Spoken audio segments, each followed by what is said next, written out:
morning, Tia. Hello. I'm very, very well. So happy to be here with you. I actually just met her last year, but when it comes to playing people's music, you always feel like you know them, right? But I actually got a chance to meet her in Detroit at the Detroit Jazz Festival. Ladies and gentlemen, I can barely walk in these shoes. Imagine playing an instrument like the saxophone in some 6-inch heels. She does it like she's got on Nikes. Ladies and gentlemen, I have to tell you that. It's such a wonderful, wonderful spirit as well. So we're gonna get into Tia Fuller. You ready, Tia? Because I'm gonna get into you. We're gonna get to know you just a little bit better. Let's talk about where you were from growing up, where you were born and raised. I was born in Aurora, Colorado, and raised in Aurora, Colorado. My parents are both musicians, and they're both educators, and so growing up in my household, both were highly valued: spirituality, education, music. And so that's something that I'm really, really blessed to have had as a foundation as I've continued, well, as I've grown up, and then as I continue to just mature in life. Just seeing my parents, because they've been a wonderful representation of not necessarily speaking what I should do, but being a great representation of showing how it's supposed to be done. And so, yeah, so I'm from Aurora, Colorado, and I have an older sister. I call her my little big sis. She plays piano, she's a great pianist and composer. She's Shami, her name is Shami Royston, and she will actually be out here performing at the Atlanta Jazz Festival on Sunday with me. And then I have a younger brother as well, and he plays drums. And then my brother-in-law will be here on Sunday as well, and he will be playing drums as well. So our immediate family is very musically inclined, and then I guess my sister's husband, he's married in, and he's also musically inclined. All right. Now, speaking of the Detroit Jazz Festival, I got a chance not only to meet you, but I got a chance to meet your sister and your parents. And if you think it's special meeting somebody that you've admired, imagine meeting their mother or their father. That's like even an extra special honor. So I got a chance to meet Mom and Dad, and I was so surprised when Dad got up on stage and played with you. I am a daddy's girl, so I can't imagine how special that moment was to you. Let's talk about your dad and your mom, especially their musical influence, what they did and what you saw growing up with them. Yeah, their musical influence has been extraordinary on my life, because I was saying before, they've been a very clear representation of how it can be done and how you can balance both worlds of family, or all three worlds of family, education, and being performing artists. So when my father, he came up and he played with us at the Detroit Jazz Festival, and it's funny because he always has a tendency to grab the mic. And he did. Yeah, he tried. And he grabs the mic and then he starts being very lengthy with just his presentation, how proud he is, because he's a proud dad. And but that particular performance, I was like, Dad, could you not grab the mic? Because I think we only had 60 minutes or something. But I can't remember. Did he say something? You might have gotten it. Okay. I might have gotten to it before he grabbed it. Yeah. Well, he played, and anytime I realized the older that I've gotten, the more that I really cherish what my parents have instilled in me as a person. And it's a beautiful thing. My parents are actually visiting me in New Jersey right now, and my father and I were just talking yesterday about how he booked gigs for us, both my sister and I, and how he'd always be yelling and be like, Tia, play out. And so now it's like, oh, you have a big sound. Now you can hold back a little bit. But it's just really beautiful to see, to be able to give back what they have given to me, and just a small portion of what they've given me, and for them to see that the roots that they planted in me are now, they're able to celebrate that. Definitely. Let's talk about Colorado. Growing up there and some of your musical influences outside of your family. What was on the radio in Colorado? What albums were you playing at home in Colorado? Some of us probably have never been near Colorado, so let's take us home for a second. Oh goodness. Well, I always say from the womb, I was listening to jazz because my dad had it pumped out all throughout the house at all 3 levels. And so anytime we have Saturday, we'd always clean the house on Saturdays because both of my parents would work all throughout the week. My dad would gig on the weekends, sometimes my mom. But there would always be jazz, 88.3 KUBO out in Denver, Colorado, pumping through the house. And it wasn't really until I was about 11 or 12 that I really started embracing jazz. It was a part of my life, but it was one that I was so saturated that any time that I could get away from it, I tried, I go to my room and turn on the R&B station, or the hip hop station. And even in my dad's car, we'd sit in the car and I'd, lean over and he's like, don't touch that dial until you start paying my car note. So it was always jazz, which I'm very thankful for now because I see how jazz is a language, it's a universal language, and in order for you, like any other language, in order for you to be able to speak it, you have to hear it, and it has to become an innate part of you like anything else. So I'm thankful for having it all around me, even during the times that I didn't necessarily embrace it, but now, and since I've been actually at Spelman College when I graduated, or when I started going to school out here, I realized, I was like, oh man, I really started to become more conscious of the music I was listening to, especially jazz, and really practicing a lot, just so that I can make it a part of my subconscious, on a conscious level. All right. Now let's talk about you and this instrument called the saxophone. Always wanted to know the path that led you to that instrument, because you don't see too many females really playing horns, not too many females doing, the saxophone, the tuba. I don't even know if there are any tuba players, but trumpet. So when you do see it, and of course there's nothing like a woman's touch, I always want to know what brought that young lady right there to that golden instrument. So let's talk about that. Well, I actually started playing music when I was about 3. And so that was the foundation that my parents started both my sister on. And I flunked that, I think it was the John Hammond's book, the very elementary book. I flunked that a couple times from like 3 to 7. And I had the most patient piano teacher. Her name was Miss Purse. But then when I was 9, I started playing flute. And in my middle school band, around 10 or 11, at that time I was here at my parents rehearsing in the basement of our house. Because we have a family band called Fuller Sound, and so my mom would sing, my dad would be playing bass. And during that time, they used to have a couple of saxophone players sitting in, and I'd be up in my room. I remember I had a pink canopy bed on the top level, and I'd have my recorder, and I'd be singing and emulating my mother. "Lot of leaves around my window," because I'd be downstairs practicing. And so it wasn't until I was about 10 or 11 that my grandfather, my dad's dad, gave me his saxophone out of his basement. And I had asked my teacher what instrument could I play that was very similar to flute, because flute was beautiful, but it didn't have enough for me.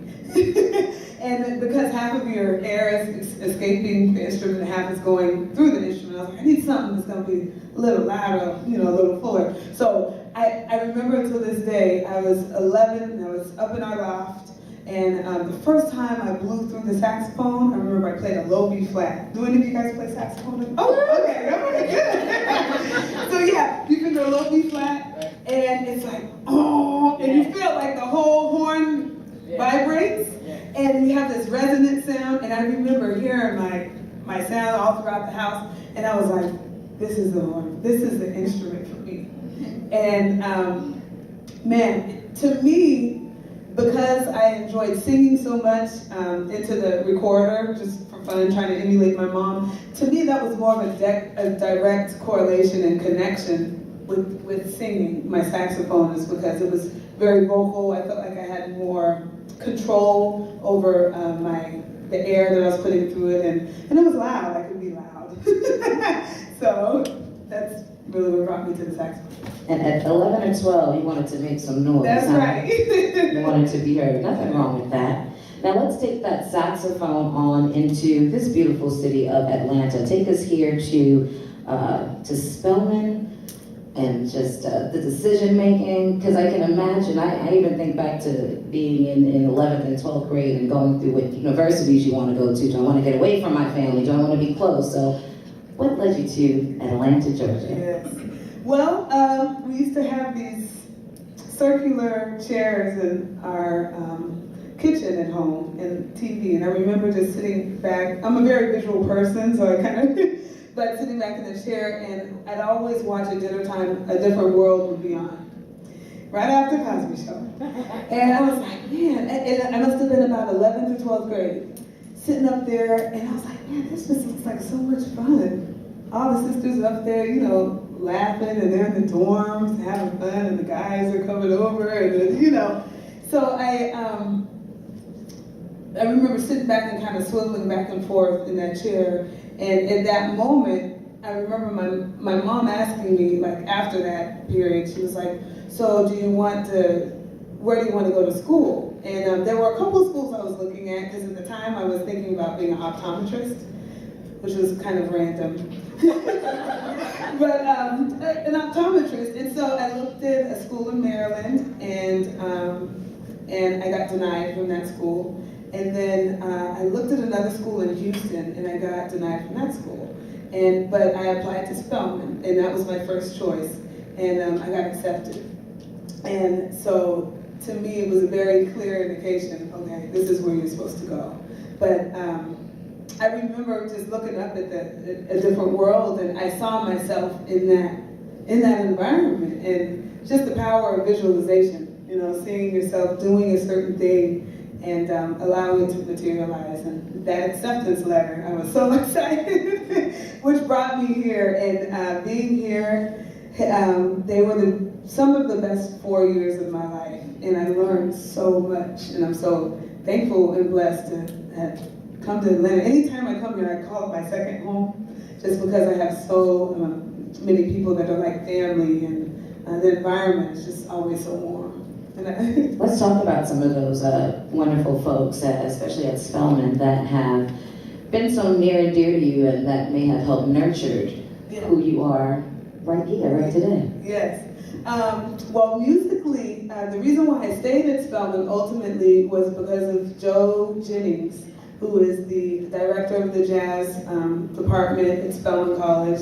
And my freshman year, I wasn't sure I was undecided. And I remember I wanted to be a saxophonist, but I saw that the program wasn't what I wanted it to be. And so he really took me under his wing. And again, I'm so thankful to him. He's actually retiring this year after, I think, 28 years, 30 years. But he really took me under his wing, and I realized my second year of Spelman that I had to create my own environment. So kind of merging the knowledge that I got from Mr. Jennings, and then going out 4-5 nights a week and sitting in with different musicians on the Atlanta scene. I had to create my conservatory, because I wasn't at like a Manhattan School of Music or Berklee College of Music, where other peers were, oh hey, you get together and have a jam session, okay, we'll just go to practice room. I didn't really have that. There were a couple of us that were serious, but that was it. And so yeah, I was out. I have a couple friends from college, and I wore them out playing jazz, and I wore them out practicing, and I'd always be running off to the practice room and then going to clubs, and they were nice enough to just endure how I sounded at that time. But yeah, that was really the beginning stages here in Atlanta that really served as a launching point for my vision. I'm really big with just vision and building a strong foundation so that I could sustain myself as a musician. And so musically, Joe Jennings for sure. Spiritually, I was I'm a part of a sisterhood called Nzinga, and there's a brotherhood in Duku. And if my Baba is here, he's right there, Baba Omatosho. And I'm getting a little emotional just because a lot of the principles and the values that that I learned from Bob and that organization. I want to thank you because moving up to New York, it can be challenging as a musician, especially being a woman, a Black woman. And so that really reinforced the values that my parents laid in me, but then coming to Atlanta and being with Nzinga in Ndugu, it was even more reinforcement, especially being away from home. And so I've learned that truth is universal. And because I was hearing a lot of the things that my mom and dad instilled in me in a different way, and we would go very in depth, we'd have rituals every week. And we'd go very in depth in spirituality, humility, nurturing, wisdom. And all of these principles have withheld me through the past 10, 15 years that I've been performing professionally. And I think that has withstood many of the more challenging times. That has helped me to withstand those times. And I just want to thank you, Barbara, because the organization is, Sisterhood is, I don't know where I'd be with that at this point. Thank you, Barbara. And then two of my very, very best friends who, they're just extraordinary women and sisters. And like I said, they've been there from the very beginning of me trying to learn my major scales and playing Antonio Hart's CD. And but they've been there, and they are proficient and extraordinary women in their area of work. But I realize that iron sharpens iron, and the more that I'm around my sisters that are strong in their profession, that they help to sharpen me. And so they've been extremely instrumental in my growth, and from being out here at Spelman to now. Nice. Well, we gotta thank you. Yeah, Margot, Myla. Those are some good friends. Yeah. And I'm sure they actually have a certain appreciation for the music now because of you.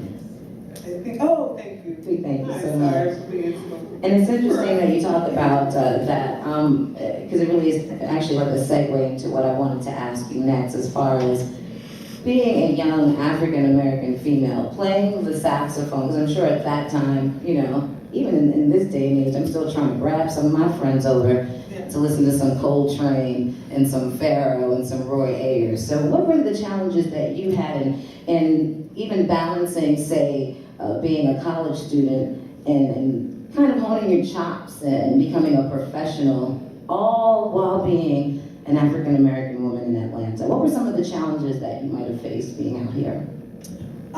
If any. Yeah, you know, it's funny because I'm going to start with the African-American woman. I really didn't feel it as much here because I had such a heavy and large support base being at Spelman. So all of the ladies at Spelman, we were all trying to do our thing and like be in it. And so I was really just trying to reflect all of the other women and sisters that were around me at the time and trying to do what I could do in my field. Now when I ventured outside of Spelman into like the metropolitan area, I was embraced by for a large part, the jazz community, and there are some individuals. Terrion Gully is one of them. Oh, I need to call him. I didn't even tell him I was here. Uh-oh. But Terrion Gully, he's a great drummer. I know. He's a great drummer, and he lives here in Atlanta, but he was one of my main mentors at the time. Also, Jacques Lejour, he was somebody else that I always go to Churchill grounds. Kevin, great saxophonist, I'd always go and just listen to him play, and we'd run from club to club. But I really didn't encounter a lot of sexism while I was here in Atlanta. Or maybe I was just so oblivious to it, because I was very, very focused on what I wanted to do. And I mean, one of the challenges was just really trying to balance between my academia and practicing, and then having a social life. I wanted to have the black college life that I saw in a different world. But I knew that in order for me to get to where I wanted to be as a musician, that I had to just really put in the time and make the sacrifice. So a lot of times at Spelman we would have, what was that called, Lower Manley, okay. It was Fashion Fridays, that's what it was. Fashion Fridays, and it was in Lower Manley of Spelman College, and that's when all the vendors would come out. That's when all of the sororities, fraternities would have to, step in, and it was just a party all Friday. And a challenge for me was to part from that and say, okay, I gotta go practice, But for the most part, I think I did it. A couple times I slipped up, but yeah. So really just for those musicians or young people out there that want to pursue anything, I just want to say, make sure that you have a crystallized vision and you have an idea of how you want to get to point A, from point A to point Z. And nightly, I remember sitting in my bed and I'd have a spiral notebook and I'd have my practice journal every night. And I had an idea of what I wanted to accomplish for the week, and goal setting. So at night I'd say, okay, 7 o'clock, go to the gym, 8 o'clock, long tones, 9 o'clock, go to theory class. And I'd map out my entire day till I was practicing until about 11 at night. And even though if I didn't hit every single point, I knew that by the end of the week I had hit the majority of the things in order for me to really reach the goals, the larger goals of what I wanted to accomplish for that month, and then the 6 months, and then a year, and the 10 year. So start from the big picture. You can always dream big. Why not? I was reading something that Donald Trump said. It's like, if you're gonna dream, why not just dream big? Start from the big picture, and then start to narrow down as to what you need to do today. And it has to be a consistent thing on a daily basis. Gotta write it down. A very smart person told me that. My mother. Write things down if you want to see it happen. And you are proof that it really does work. All right, gotta listen to mama more often. Now let's talk about going into grad school. You pretty much went back home, in a sense, for grad school. Were you homesick? Was that what it was? Or were there other things that had to do with that decision of going back to Colorado? Yes, there were definitely other things. I wasn't necessarily homesick, even though I love home. But being out here at Spelman in Atlanta, I was like, oh, I'm ready to go to New York. I had this conversation with Mr. Jennings, and I was like, oh, I want to move straight to New York after undergrad. And basically I applied to a couple of undergraduate schools, and one of the friends of our family, he was the chair of the Jazz Studies Department at the University of Colorado Boulder, and he ended up getting me a full ride to get my master's as a TA. And so my mom was like, TA, you better go and take that, because we're still paying these Spelman loans. I was like, okay. So against what I initially wanted to do and the vision that I had for myself, I knew, I'm happy that I went back and just went straight through from undergrad to grad school and knocked it all out. And now in retrospect, I am so happy I did it that way, because I see so many people now trying to get back into school, and I see how much further and how much it's allowed me to diversify my career, not only as a performer, but as an educator. And in the world of education, people want to see paper. They want to see the legitimized, bam, okay, you got your master's, Yeah, so after that, I took a year off, but I spent 2 years, and I was actually got more homesick being out in Colorado from missing Atlanta. And the first 3 months, I think I was in a slight depression, just because I was like, where are my sisters, my brothers? I was just out there kind of by myself. So I was going home every weekend and playing at church, which was good, and spending time. But yeah, it was a good step, and to me that was a testament. And even though things don't necessarily go the way that you think they should go, there is still direction in certain, there's still direction in certain things being placed in your life. And I feel that God, for me, and this is in my life, that God makes it very clear, the steps, and for the most part, if I'm listening, but makes it very clear what direction I'm supposed to move in. And usually the doors will open very easily if it's something that I've been praying on and it's something I'm supposed to move in. So I'm trying to be more aware and listen to that. But that's how I got to Boulder. But now, as you said, you did want to go to New York, and you did eventually get there, or to New Jersey. Let's talk a little bit about that, getting there and some of your experiences there, because, as you said, it can be a difficult city, New York. So let's talk about that a little bit. Yes, I took a year off after graduating grad school. I moved back home with my parents. I was gigging a whole lot. I was practicing a lot, and then I was saving up money because everybody that I spoke to that moved out to New York, they were like, "Save your money, save your money." It's like, okay. And I remember, I think I ended up from gigging. I saved about $4,500, which was, to me, I was 25, 26. During that time, that was a lot of money. That was a lot of money. Shoot, I'm good, I'm ready. But I got out to New York. Within the first 4 months, that was gone. It was between parking tickets, between trying to pay my $550 rent that was located it was a brownstone that was located kind of. You said 550, you're not missing a digit? No, I'm not missing, well, I was splitting it with a roommate. Oh, okay. But the funny thing was, the building we were living in, the house, I was living in the living room. She was living in the dining room and in the kitchen. So it was a row home. Oh my gosh, humble beginnings. Woo! It keeps you extremely humble. But yeah, you walk in, and my bed, I remember, it was on a slant.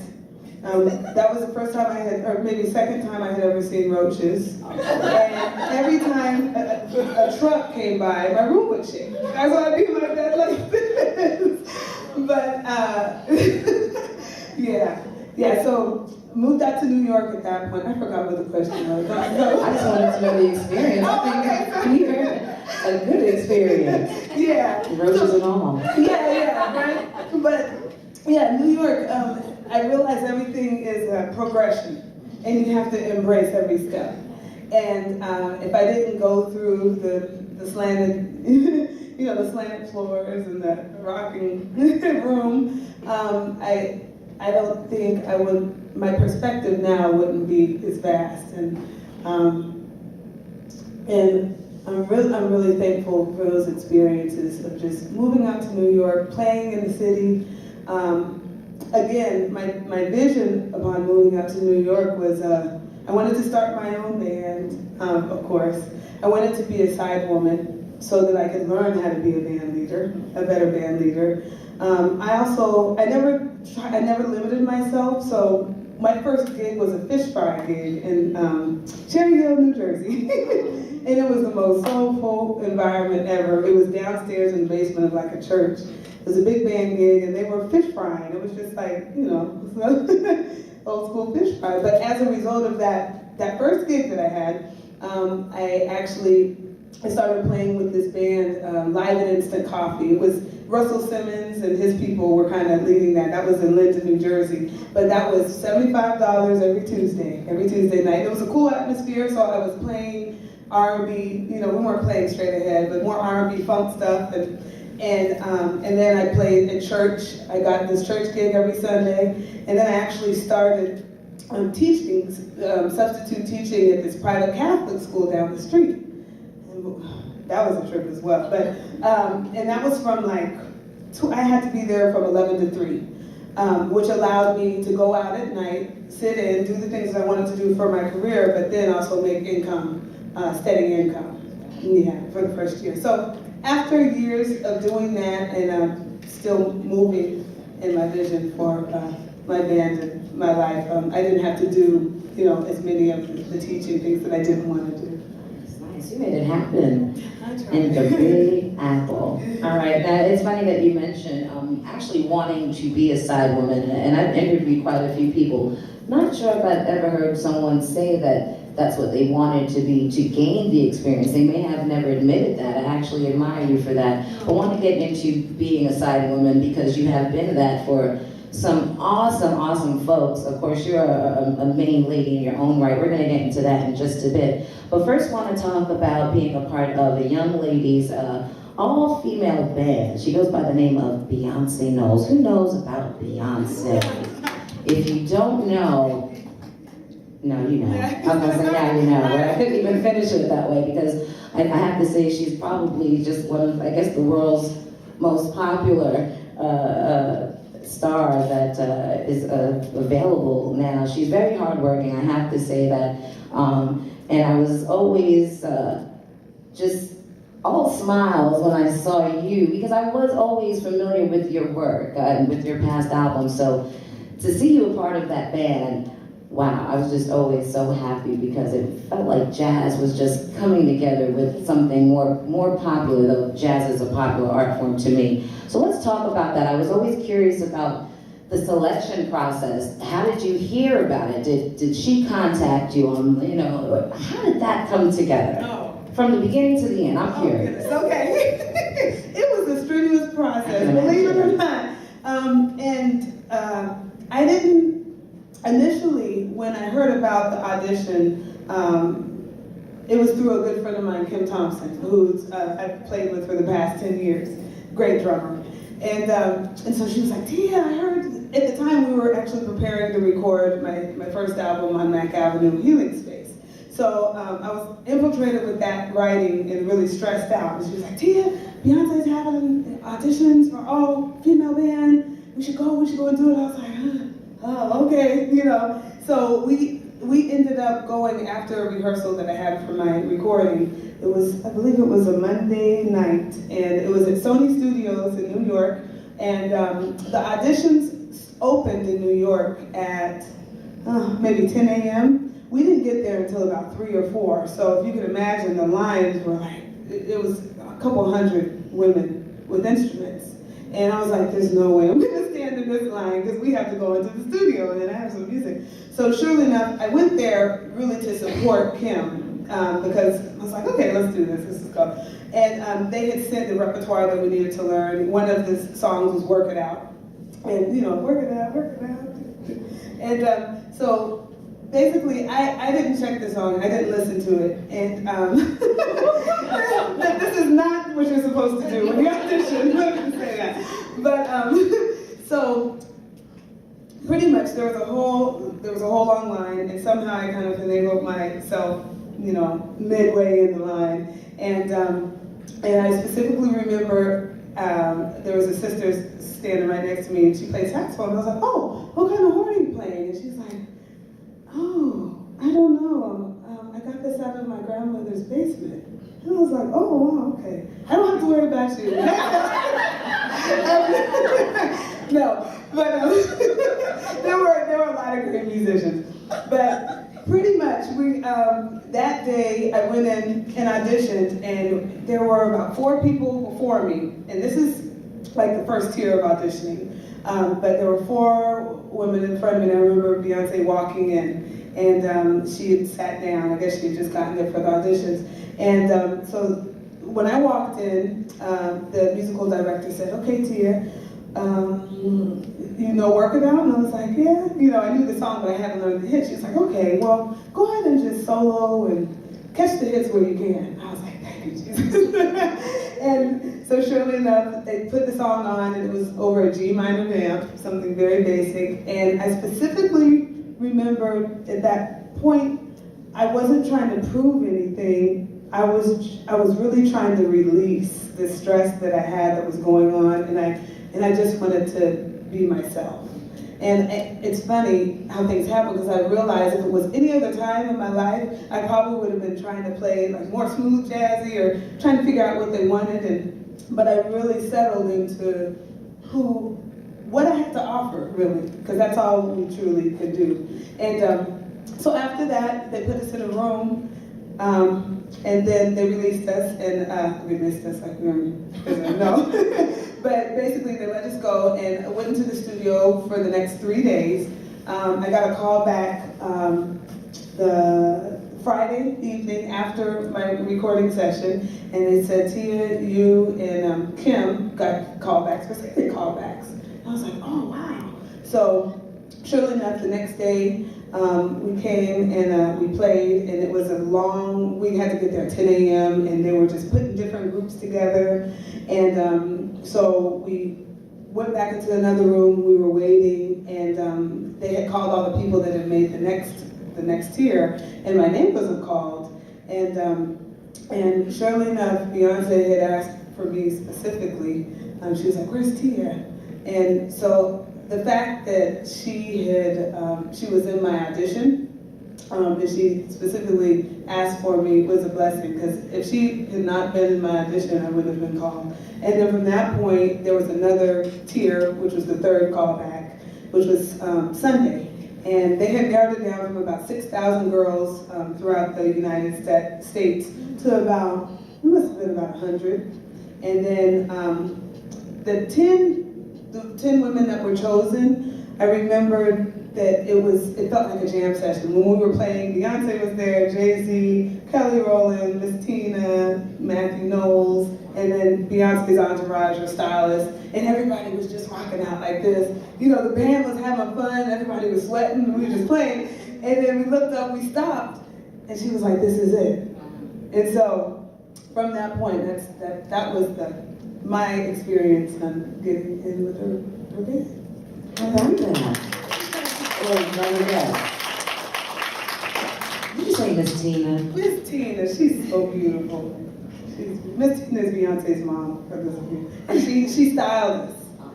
She actually, well, yeah, this is personal, kind of personal, but the first year, you know, they're very aware of how you look. Of course, it's largely based off of your looks. And she came up to me, she was just so sweet. She's like, baby, you need to lose some weight. I was like, really? She was like, your hips are almost as big as mine. I was like, okay, Miss Tina. But that was just my experience, the first experience that I had to, oh, this is really largely based off of perception, you know, and how they value that in this world. And it was just really striking to me. I'm like, okay, let me get on the treadmill, lay off the bread. Miss Tina. Yeah. Now, I'm glad you got into that story. I wanted to touch base a little bit about your relationship with Beyonce. Because you being I want to call you, of course, you're a jazz musician, you're proud of that, right? But I'm curious to know her take on that. Have you gotten her to listen to some of your music, your relationship with her, and also just some of what you gained from touring with her? Because you've been all over the world. Yeah. So let's talk about that. Yeah, well, in the very beginning, I knew that upon playing in her band, I knew that I still wanted to keep my foot in the jazz door. And it's funny, because people in the jazz world, or in the world in general, they see that you have a gig like that, and they, one, automatically think that you're making all the money, as much money as Beyonce.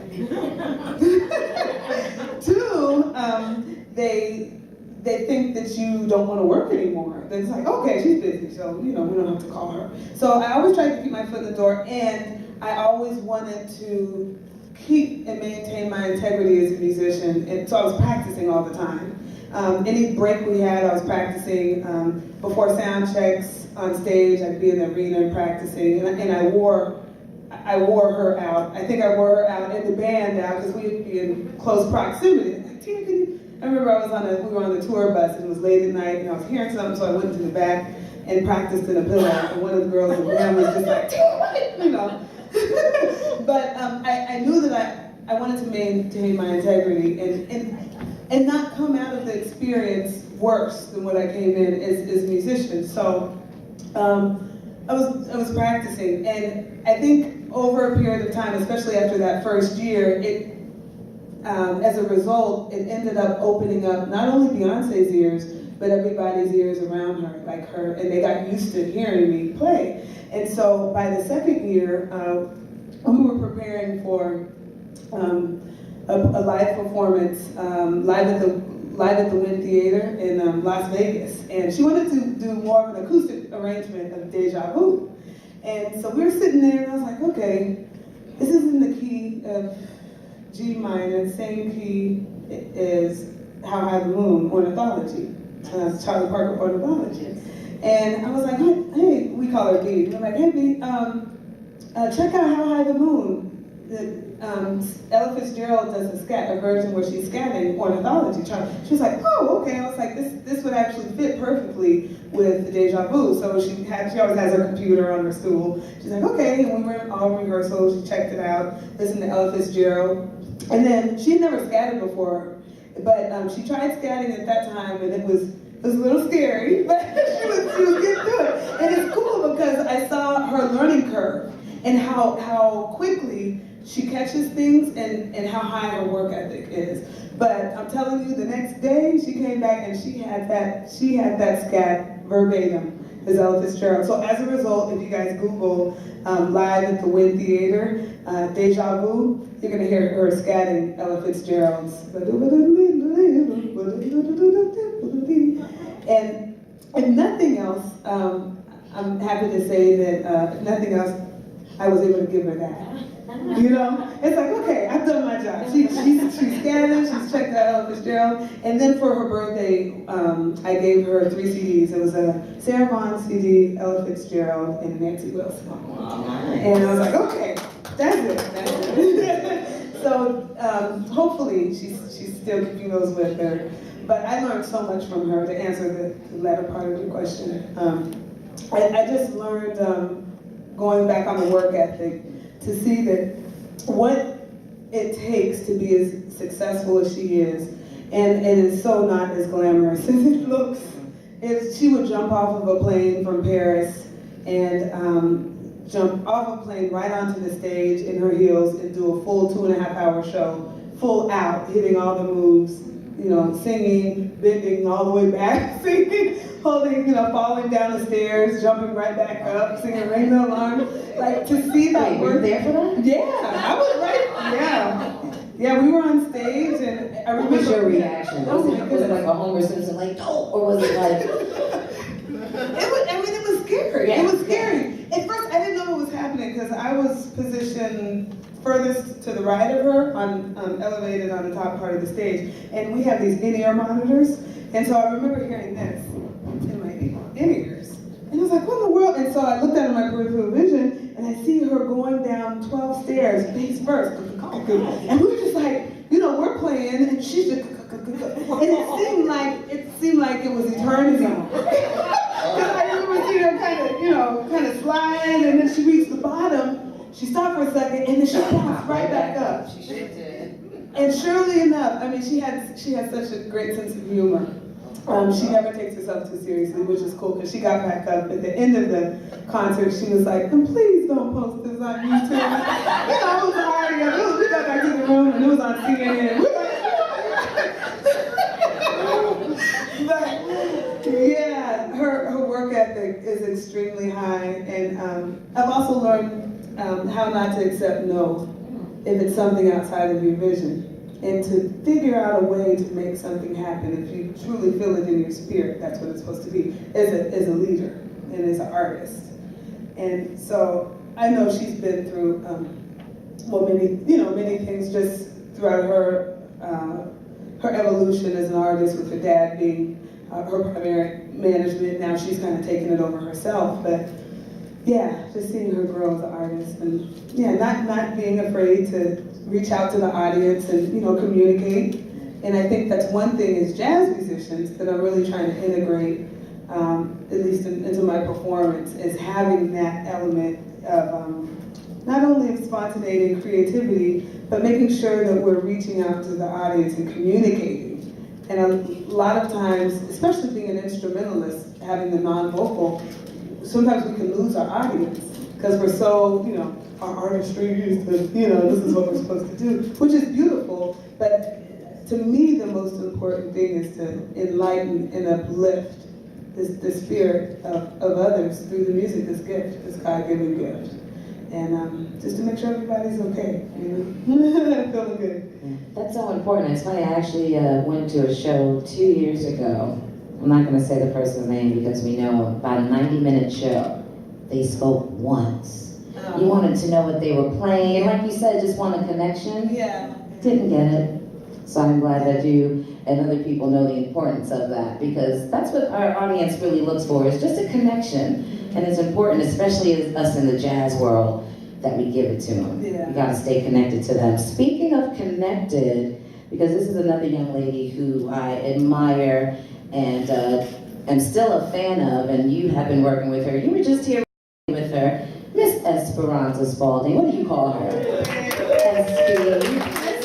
That's how cool they are. Let's talk about Esperanza Spalding and even just what you've seen from her growing, because, wow, throughout the years, she's become such a powerhouse. So let's talk about you and her. Yes, Esperanza. She, man, I'm not sure where to start. When I think of her, outside of her musicianship, I think of how wise she is at a very young age. She's almost like a walking encyclopedia.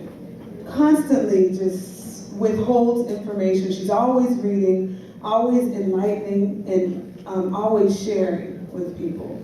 And she's just a beautiful spirit. She's a beautiful spirit. The first time that we worked together was actually the past year that I've been in her band. But we've known each other for maybe the past 7 years. And man, I always knew that we were going to play. We actually had a jam session. We were on tour. I was on tour with Beyonce in London, and she was out there with Joe Lovano. And so the first time we actually played was that jam session. But I remember I had heard her, but I had never really heard her live at that point. And she started playing, and I was like, okay, yeah, you know, she's bad, she can play. And then she started scatting. I was like, oh, this girl's bad. This girl's bad. So after that, we kept in touch. But it was really through our friend Terry Lynn Carrington that was playing with Esperanza. We were all kind of hanging out, and then SB had asked me to be a part of her Radio Music Society. And she's just an extraordinary person, and she's doing a lot of great things. And also very cognizant of merging the two worlds of pop and R&B, or pop, jazz, or R&B and jazz. And I think a lot of the younger jazz artists today are more aware of that and really trying to integrate that in their show, because one, I think we're growing up in a hip hop era. And so for us not to acknowledge it is one thing, but for us not to acknowledge it in our life, especially if you like it, it's kind of aside from what's truly happening in this generation of music. And so with Esperanza, Robert Glasper, even Jay-Z, he has a lot of jazz musicians in his band, but really trying to build this bridge of pop and jazz, because essentially it's the same thing. R&B, pop musicians are sampling Ron Carter, you know, and a lot of sampling going on, so it's just a matter of making the public more aware and the musical audience more aware of the foundation of the music, which is jazz, ultimately. But I kind of branched off. Esperanza's amazing. That's my girl, and we just have a good time. Any personal stories with Esty? Because when you see her on stage, she seems just so put together, also reserved. So is she a comedian? Is she? Tell us something a little bit about Esperanza. I won't tell her what you told us. Wow, Esty. I mean, she's very childlike, and she has a childlike spirit. So she's constantly staying lifted and excited. She has a lot of energy all of the time. I thought I had a lot of energy, but she has me beat by far. And yeah, I mean, she's pretty much what you see on stage. She and Beyonce actually are the same in that they like their shows polished. So they have a very specific way that they're going to present their show, and they're going to tweak throughout the year that you're touring. You know, she might come in and say, okay, can you learn this, learn this script, or I'm going to add this, or we're going to take this out. But one thing about Esperanza is that she is a musician. And so she can lead the band all by herself and speak the language because she's a musician. Whereas Beyonce couldn't, necessarily, she'd have to have her musical director to kind of translate, and she would sing, and she has ears, amazing ears. She'd hear everything and anything, but she wouldn't know the terminology to communicate to us. She'd be like, yeah, that band, that's sort of like that, But Espy would be like, yeah, right there, minor 7 sharp 5. Okay, yeah, that's right, okay.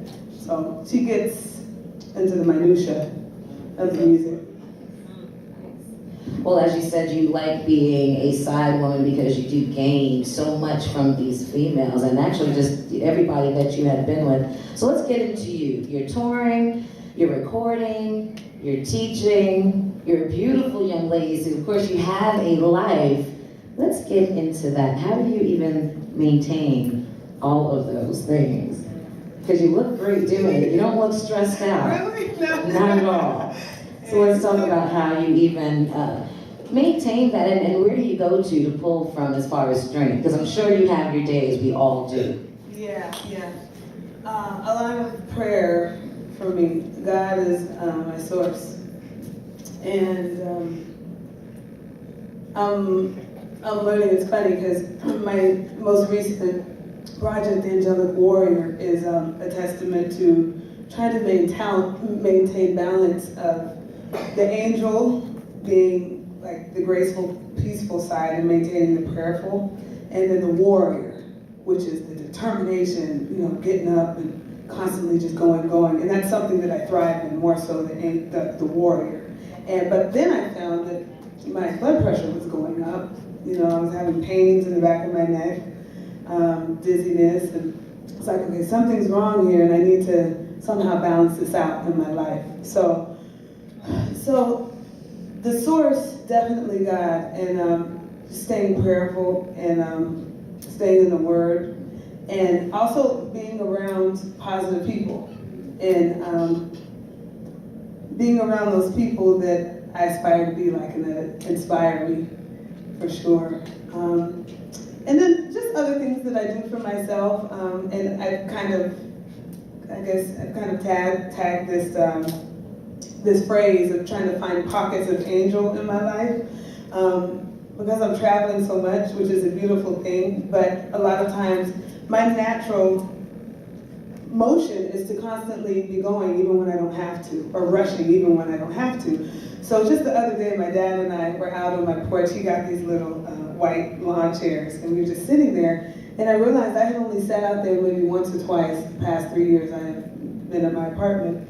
But we sat, and I was like, yeah, Dad, this is really nice. And I realized that in my life, my father, he's always been one to relax.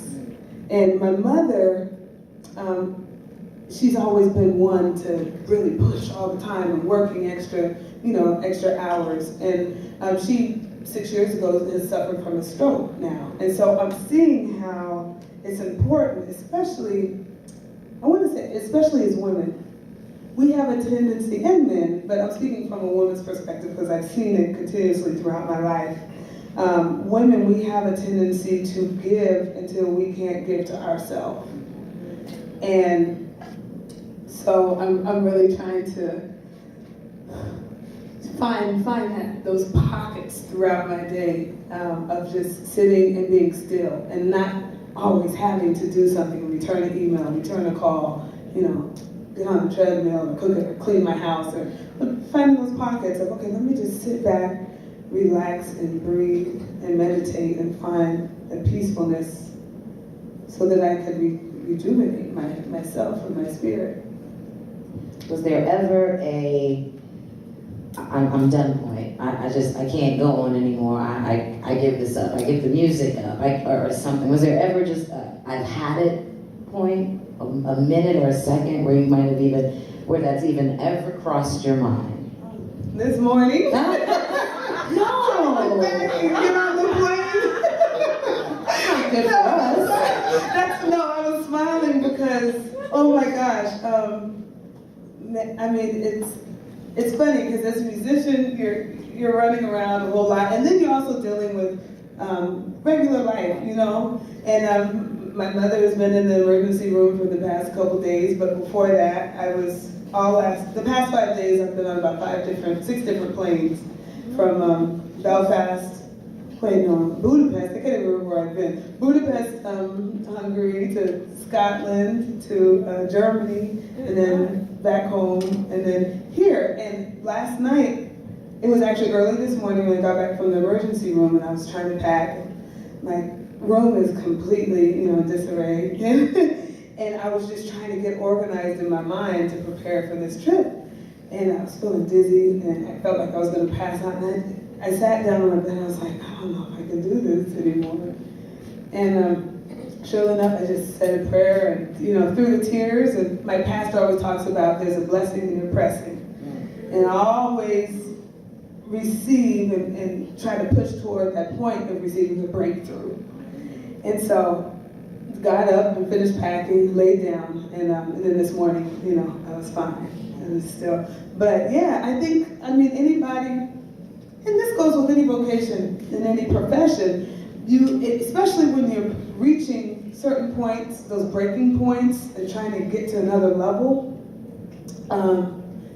you get to those periods in your life where it's like, man, I don't know if I can do this. The doubt kind of settles in. And then that's really the gauge of, okay, are you going to stop? Or are you going to keep it moving? Are you going to keep going? And that's where I've learned that you have to really just dig deep and stay anchored in God. And then reach out to your prayer warriors, the people in your life that have been there and that have, that pray for you. So.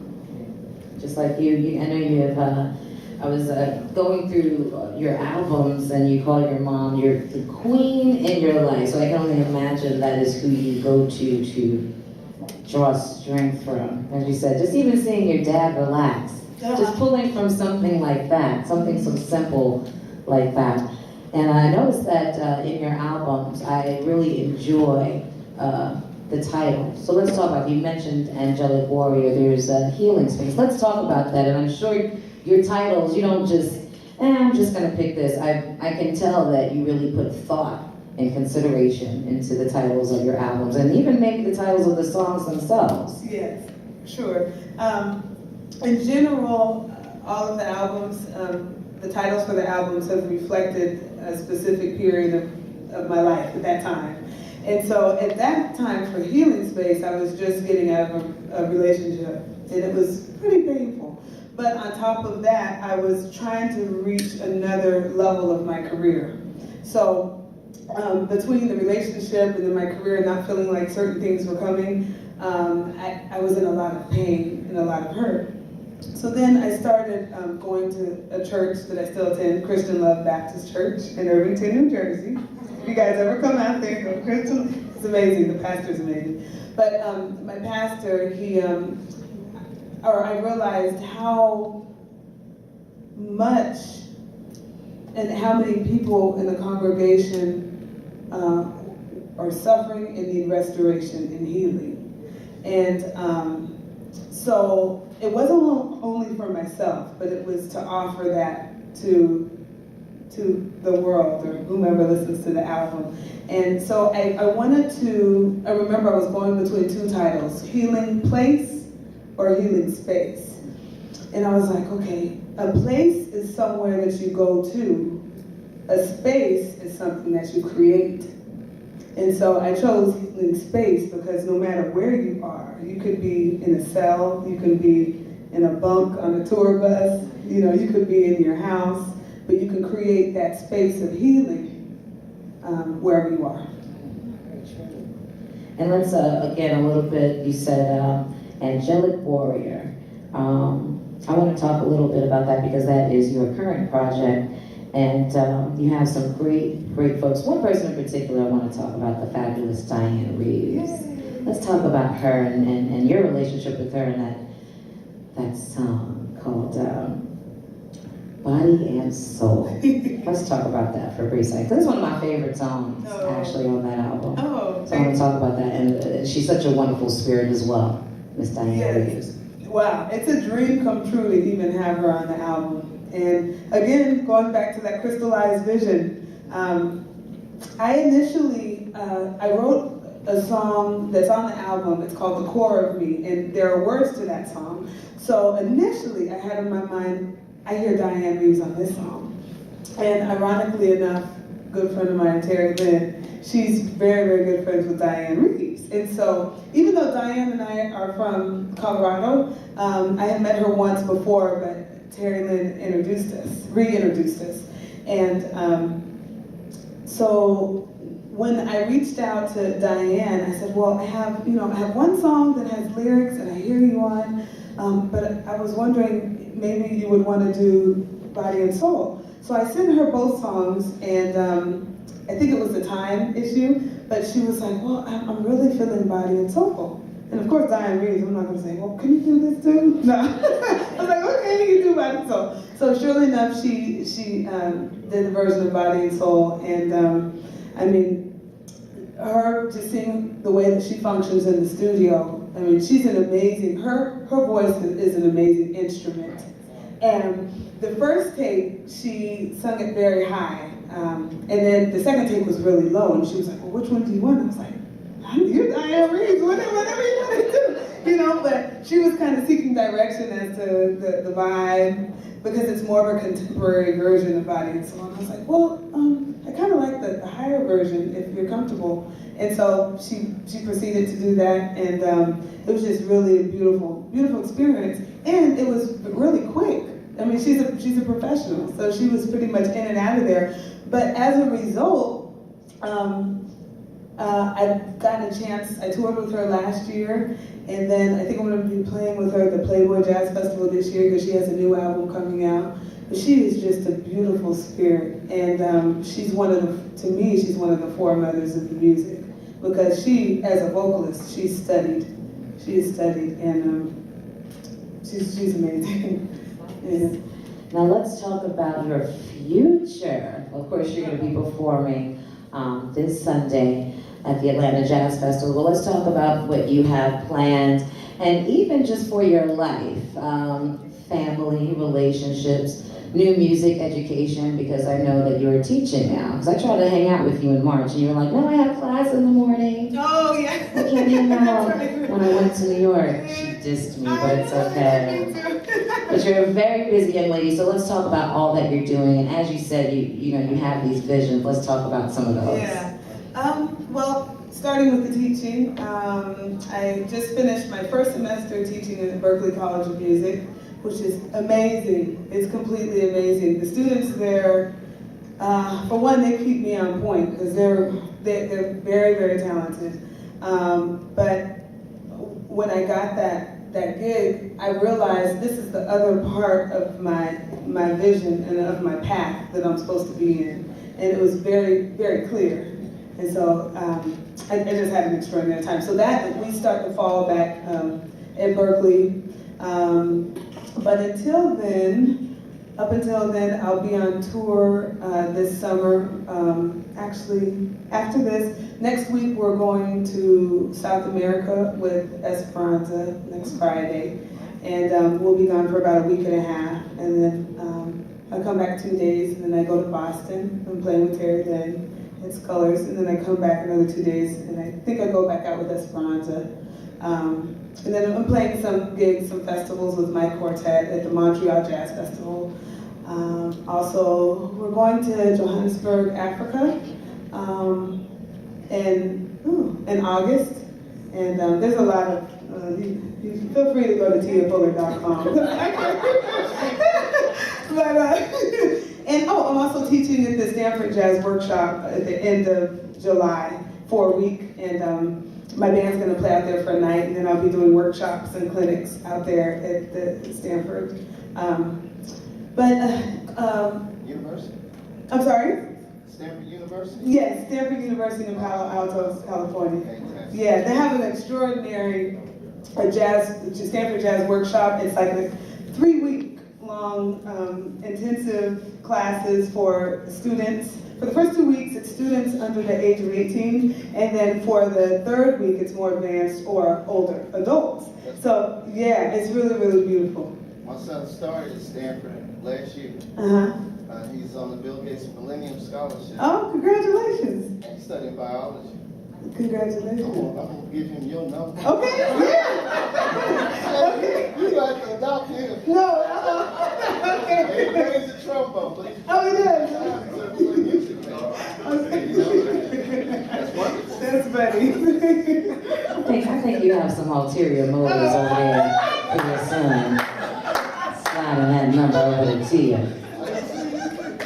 But speaking of, how do you even manage? Do you manage dating? Is dating difficult? Do you have to wean out the guy that just want to date you because you're tearful? How does that work? I'm always curious. You know. Or do you just date musicians? It's just easy to date. It's probably easier not to. Yeah, no, I tried. Well, I tried that. I don't know, but yeah, I'm putting my dating personal life in prayer right now. But it's it's really challenging being on the road. And I was in a relationship for about 3 years, and the gentleman, he's so beautiful, and he's very supportive of my career. But it hasn't worked out. And so I don't know, it's funny because I've poured so much into my into my professional life. Now I see that I really have to nurture my personal life. And I'm realizing it's coming in ebb and flows, And so I'm really just, I don't know, it's interesting, but one thing I can say is Skype is a beautiful thing. Just because, like, being on tour with Beyonce and seeing all the girls that were married and had children, I mean, it was hard. The other saxophone player, she had just had her baby. Wow. I think her baby was 3 months when she got the gig, and so she was out on tour. And I remember just seeing her in tears. She's like, my son just said, Mama, and I'm not there.